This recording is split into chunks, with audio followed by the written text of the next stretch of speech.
Pak Daniar, tadi ada yang menarik Pak, adanya sikap pesimis daripada pengurus koperasi, seperti apa tanggapannya Pak?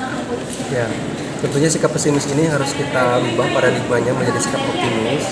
Bagaimana kita menanamkan koperasi harus mandiri dari dirinya sendiri, tidak bergantung kepada pihak lain, dan juga koperasi Desa Merah Putih memiliki niat untuk mensejahterakan dari dirinya sendiri. Bagaimana cara merubah nasib dengan kekuatan tangan sendiri, tanpa mengandalkan kekuatan dari luar. Kalau kita terlalu mengandalkan kekuatan dari luar, sampai kapanpun koperasi ini tidak akan mandiri dan tidak akan menjadi lembaga yang memiliki independensi. Harapan akhirnya Pak dengan koperasi ini seperti apa Pak? Harapan akhirnya tentunya kami pemerintah, bagian dari pemerintah, dan juga pemerintah pusat, pemerintah daerah, pemerintah kabupaten kota memiliki tujuan yang sama, bagaimana koperasi Merah Putih ini mampu memberikan efek domino bagi pertumbuhan ekonomi di daerah masing-masing, sehingga mampu menciptakan lapangan kerja baru, mengentaskan kemiskinan, terutama memperpendek alur pasok pengadaan barangnya yang harusnya ke petani jadi lebih mahal, tentunya sekarang jadi lebih murah. Itu harapan semua. Hanya tentunya itu tidak mungkin terjadi tanpa ada kekuatan dari diri sendiri dan juga kekuatan yang memang membantu. Tapi kekuatan membantu itu mungkin hanya bagian kecil saja. Yang harus diperkuat adalah bagaimana kita memperkuat diri sendiri terlebih dahulu. Nampaknya tadi dari mereka itu sepertinya ada gamang Pak. Artinya mereka mungkin tidak paham dengan cara kepengurusan. Tanggapannya Pak? Itu sangat dimaklumi sekali kaitan dengan dengan kepengurusan dan pengawas yang baru. Saat ini mereka instan tanpa adanya pelatihan pendidikan terlebih dahulu. Ke depan tentunya pemerintah pusat, kabupaten, provinsi dan kabupaten kota akan bahu-membahu bersama-sama untuk bisa memberikan pemahaman, pengetahuan, kemampuan para pengurus pengawas koperasi, sehingga mereka lebih paham tentang koperasi, prinsip koperasi, jati diri koperasi, serta lebih paham juga tentang pengelolaan ke depan.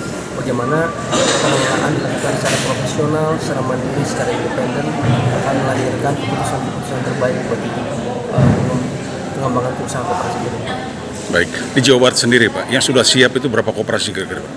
Untuk koperasi Merah Putih tentu harus diidentifikasi per kabupaten kota ya, karena secara demografis itu sangat berbeda, secara kekuatan ekonomi juga berbeda, dan apabila dikategorikan tentunya pengembangan koperasi-koperasi yang dari pengembangan yang sudah siap, karena secara pengelolaan usaha mereka sudah mulai duluan, sudah mulai ada pengembangan usaha.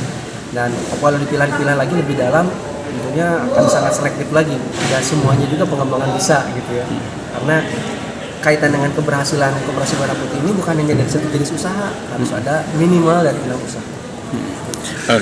Kepala Dinas Koperasi. Ya. Tadi yang menarik terakhir Pak, bahwa koperasi ini jangan dulu bicara simpan pinjam Pak. Saran untuk masyarakat ini seperti apa Pak? Ya, karena tadi sudah dikatakan oleh Pak Daniar, berawal dari kemandirian. Jadi bagaimana koperasi Desa Merah Putih ini bisa berwirausaha dulu sehingga mandiri, sehingga nantinya nilai kapital yang harusnya bisa dikembangkan itu akan jadi idle, karena ini diambil oleh ataupun dipinjam oleh teman-teman anggota, meskipun itu adalah hak mereka.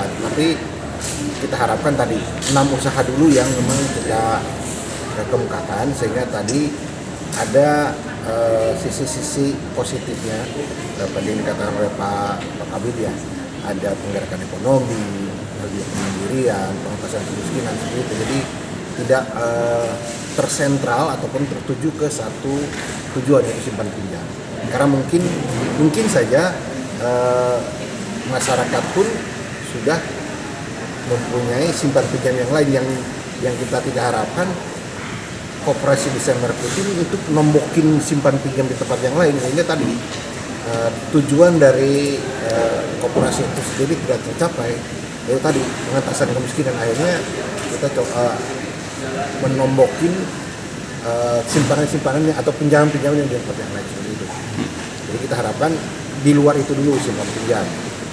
Tadi karena memang ada pesimistis ya, sampai sekarang kita untuk hibah dari pusat, hibah dari provinsi, apalagi sekarang dikatakan oleh Pak Kabid, kita di Impres nomor 1 tahun 2020 tentang semua hibah itu ditiadakan, sehingga kita mengharapkan kemandirian tersebut. Formula apa Pak yang akan dilakukan dengan cara ini? Kita coba, kemarin kita sudah mengadakan bintek terhadap pengurus, itu terhadap mitra-mitra kita, ada Bujang atau Indonesia, dengan GAS, Pos dan Biro, dan lain-lain kemarin kita. Nah ini kita coba nanti, apakah memang ada slot-slot tertentu dari mitra kita untuk tidak cash and carry atau COD lah, ada konsinyasi atau seperti apa, dan juga bentuknya mungkin tidak langsung besar ya. Jadi potensi masyarakat misalnya seperti ini, ada kebutuhan pupuk yang memang biasanya petani itu beli. Nah ini sekarang belinya difasilitasi oleh koperasi. Nah itu kan bisa, sehingga ada margin antara penjual itu pada pupuk dengan yang dibeli, itu yang bisa dijadikan modal usaha, dan itu kalau memang berkelanjutan tentunya akan tambah besar. Itu baru di satu sisi. Belum di sisi lain, meskipun tadi ada kecewaan saya tangkap dari pengawas tadi yang terhadap gas gitu ya. Gas karena memang bukan agen tapi subagen. Nah ini juga mungkin ada kegiatan-kegiatan misalnya dari hama ataupun dari pupuk cair, lalu juga mungkin dengan apotek yang kita coba belum sampaikan ya, seperti apa juga di tempat-tempat kegiatan lain yang ada di tujuh usaha itu. Jadi kita coba mitra-mitra ini kalau memang ada slot untuk bisa menurunkan nilai jual terhadap nanti nilai jual kembali kepada pelanggan. Nah ini yang kita harapkan, itulah sebagai modal awal, karena yang saya kira tadi ada beberapa yang disampaikan juga ya, kalau modal pokok dari diri sendiri ya modal simpanan wajib, simpanan pokok itu kan hanya RT saja atau hanya beberapa orang, itu yang memang kita harapkan kita ngambil dari luar, tetapi ya sedikit-sedikit lah. Kita harapkan kalau dengan banyak dan tentunya nanti akan terkumpul juga seperti itu. Nah, kemudian satu lagi Pak, tadi ada kegambangan dari mereka pengurus ya. Kaitan satu dengan mereka takutan tentang penegakan hukum.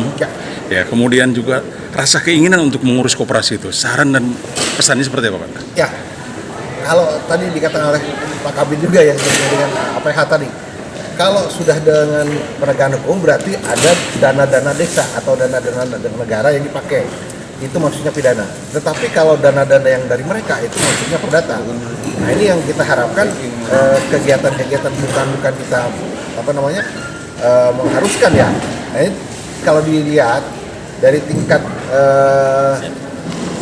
risiko tadi ya, tingkat risiko itu lebih rendah apabila dari dana sendiri atau kita mencari tadi kemandirian ini yang kita harapkan. Jadi sebetulnya kalau yang kita lakoni sekarang, ada beberapa koperasi yang bermasalah itu, kalaulah dia tidak melaksanakan atau dalam kegiatan itu ada kelalaian, itu dimasukkan ke pasal awal bahwa koperasi ini musyawarah untuk mufakat, bisa diselesaikan dulu seperti itu. Nah kalau sudah beberapa kali mungkin dianggap ada penyelewengan, barulah ke APH. Jadi tidak langsung ke APH Pak. Jadi diselesaikan dulu internal dari koperasi ini, karena pemegang kekuasaan tertinggi adalah rapat anggota. Gitu Pak. Jadi peran pengawas ini cukup signifikan ya. Betul Pak. Oke, terima kasih Pak.